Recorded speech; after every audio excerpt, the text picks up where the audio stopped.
ना हला मैंने महेंद्र दादा आने के नंबर लगा, तू चली गई, चला कौनो बात नहीं बा। महेंद्र दादा आने का फरमाइश हो करे रात भर, लेकिन आप लोगों के बीच हम जो फरमाइश करने वाले हैं आप लोग गौर से सुनिए और शांति से बैठिए, तभी खेल का आनंद पाएंगे। अब हम नाच गाने का कार्यक्रम यहीं पे करते हैं विराम। आप लोगों को दिखाता हूँ शानदार नौटंकी का कार्यक्रम।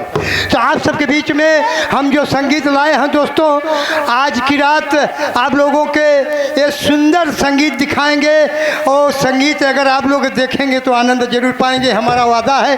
लेकिन आप लोग लेट करके देखेंगे तो फिर नहीं देख पाएंगे, हमारा पक्का वादा है। तो आप लोग बैठ करके प्रोग्राम देखिएगा। अब संगीत का नाम बता रहे हैं। संगीत का नाम कौन लगा? हाथ देखिए, हमारे संगीत का नाम है बहन का इंसाफ उर्फ डाकू शैतान सिंह। दोस्तों, दो बहनों का टकराव होता है, उसी दो बहनों के झगड़ा में उस परिवार के अंदर डाकू शैतान सिंह आ जाता है। और डाकू शैतान सिंह उस परिवार के अंदर कैसी तबाही मचाता है, यही आप सबको हम दिखाएंगे, यही दर्शाएंगे। तो बहन का इंसाफ उर्फ डाकू शैतान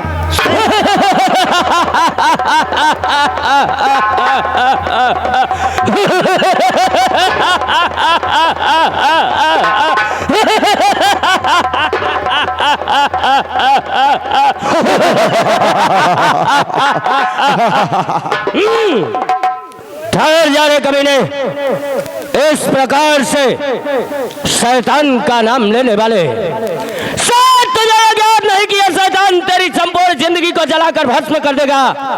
ना तो तू जमीन का रहेगा, ना ही आकाश का रहेगा, क्योंकि शैतान है वो जल जला है। तीर तलवार तमंचे जार से खंजर बरसे, तो तीर तलवार तमंचे जार से खंजर बरसे, चरख से बिजलियां कोप से पत्थर बरसे, सारी दुनिया की बला मेरे मस्तक पर बरसे। अगर तुझे मैं छोड़ दिया तो मुझ पर लानत बरसे, लानत बरसे, लानत बरसे।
महाराज खुश रहो मौजी लाल।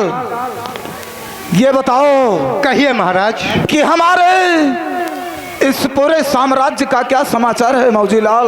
महाराज आपके से पूरे साम्राज्य का समाचार जो कुछ अभी तक है सब ठीक ही ठीक है महाराज।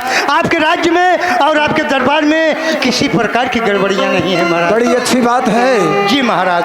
क्योंकि मैं भी यही सोचता हूँ कि हमारे शासना काल में हमारी प्रजा को कोई तकलीफ नहीं होना चाहिए। कोई तकलीफ नहीं हो रही है महाराज।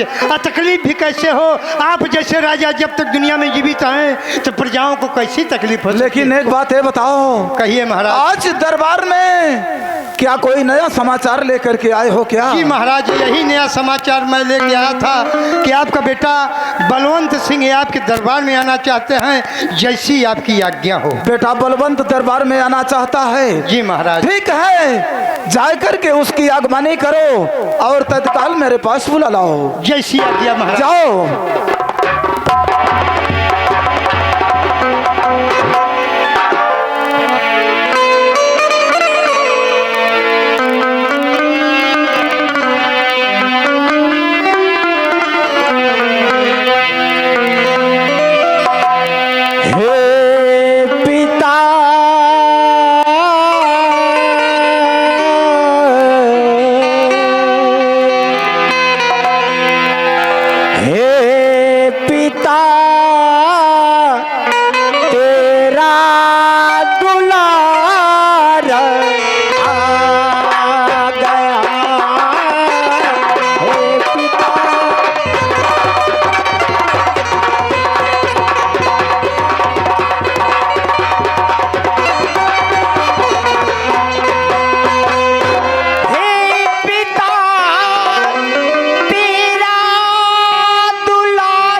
बलवंत, कहिए पिताजी।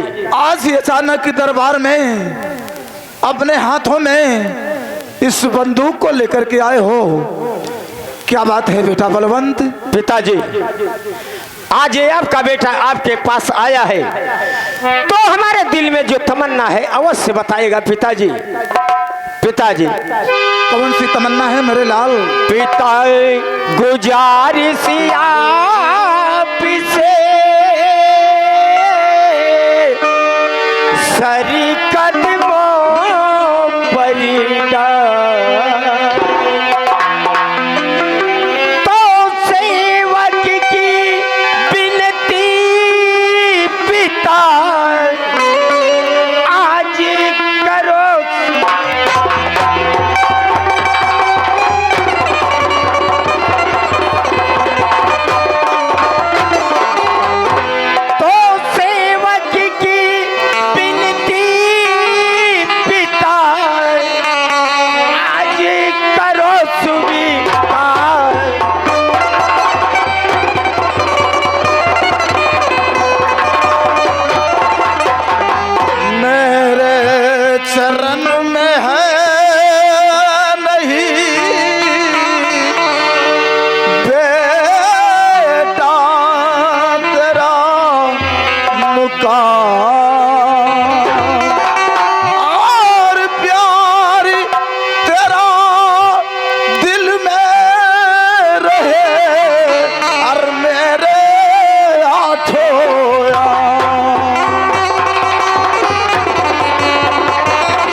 बेटा बलवंत, कहिए पिताजी। हमें ऐसा प्रतीक हो रहा है, ऐसा आभास हो रहा है कि जैसे तुम कुछ बातें मुझसे छिपा रहे हो बेटा।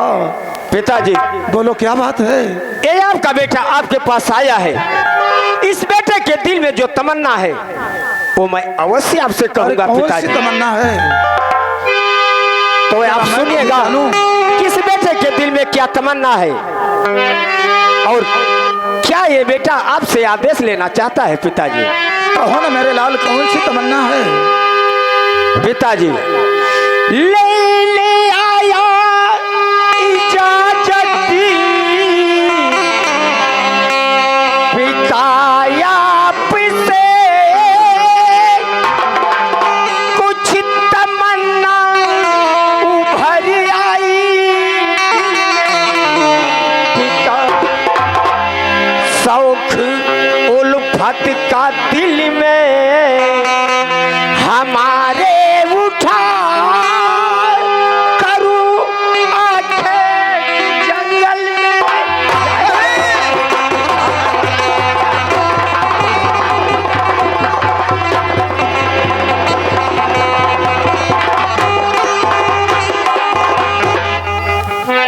पिताजी यही एक तमन्ना है कि आपका बेटा जंगल में जाके शिकार करना चाहता है, इसमें आपकी आज्ञा चाहिए पिताजी।